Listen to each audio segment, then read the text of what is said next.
வணக்கம் நண்பர்களே! இன்னைக்கு நம்ம மகாநதி சீரியல்ல அதாவது போற போக்க பார்த்தா மறுபடியும் வந்து காவேரி வந்து அம்முவுக்கு அம்மாவே ஆகுறதுக்கு வந்து வாய்ப்புகள் அதிகமாவே இருக்குங்க. சரி வாங்க இன்னைக்கு என்ன நடந்துச்சுன்னு பார்க்கலாம். அதாவது நம்ம அம்முவுக்கும், விஜய்க்கும் ஒரே டவுட்டு. நாளைக்கு போவோமா? ஸ்கூலுக்கு வேணாமா? அப்படின்ட்டு.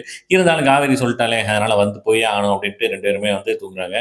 அடுத்த நாள் ஸ்கூல காட்ட நம்ம அம்முவும், விஜயும் வந்து இறங்கி வராங்க. சரி வாங்க என்ன பண்ணலாம் அப்படின்ட்டு சொல்றாப்புல. அப்ப வந்து காவேரி அம்முவ கூப்பிட்டுட்டு நான் போறேன். எங்க 2 பேருக்கு ஒரு வேலை இருக்கு. நீங்க உள்ள உட்காருங்க அப்படின்னு சொல்லிட்டு 2 பேத்தையும் உள்ள அனுப்பிச்சு விட்றாப்புல. யார? விஜயும், சாரதாண்டியும். நம்ம காவேரி வந்து அம்முட்ட வந்து சொல்றாப்புல, இப்பயிலேருந்து நான் உனக்கு அம்மா, நீ எனக்கு பொண்ணு.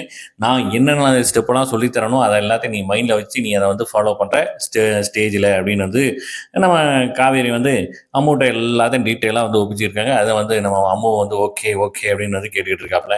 இந்த பக்கம் நம்ம விஜய் வந்துட்டு கவுன தூக்கிட்டு வர்றாப்புல. எதுக்கு? நான் அமாவாசைமா வந்து போட்டு இது பண்ண போறேன், ட்ராமா பண்ண போறேன் அப்படின்னு வந்து சொல்ல, அதெல்லாம் ஒண்ணும் வேணாம். நீங்க போங்க. நான் வந்து பார்த்துக்கிறேன். நான் எல்லாத்தையும் வந்து அம்முவ வச்சு ஃபேஸ் பண்ணிக்கிறேன் அப்படின்னு வந்து சொல்றாப்புல. என்ன பண்ண போறேங்கிறது வந்து சஸ்பென்ஸ் அப்படின்னு வந்து சொல்லிடுறாப்புல. இந்த பக்கம் பார்த்தீங்கன்னா, ஸ்டேஜ்ல வந்து ஒரு ஒரு அம்மாவும் அவங்க பசங்களும் வந்து டான்ஸ் பெர்ஃபார்மன்ஸ் பண்ண விஜய்க்கு ஒரே டவுட். ஐயோ! என்ன பண்ண போறாளோன்னு தெரியலையே அப்படின்ட்டு. பார்த்தா நம்ம அம்முவும் வந்து பெர்ஃபார்மன்ஸ் பண்றாங்க. ஒரு தெய்வம் தந்த பூவே அப்படிங்கிற பாட்டுக்கு வந்து அ அம்மாவும் பொண்ணும் வந்து பயங்கரமா கலக்க, ஒரே ஹாலே வந்து ஒரே கலகலன்னு ஆயிருது. ஒரே ஹாப்பி ஆயிடுது. விஜய்க்கும் ஒரே ஹாப்பிங்க. அதோட முடியுது. பார்க்கலாம். ஒரு ஒரு எபிசோட மிஸ் பண்ணாம பாருங்க. என்ஜாய் பண்ணுங்க. நன்றி. வணக்கம்.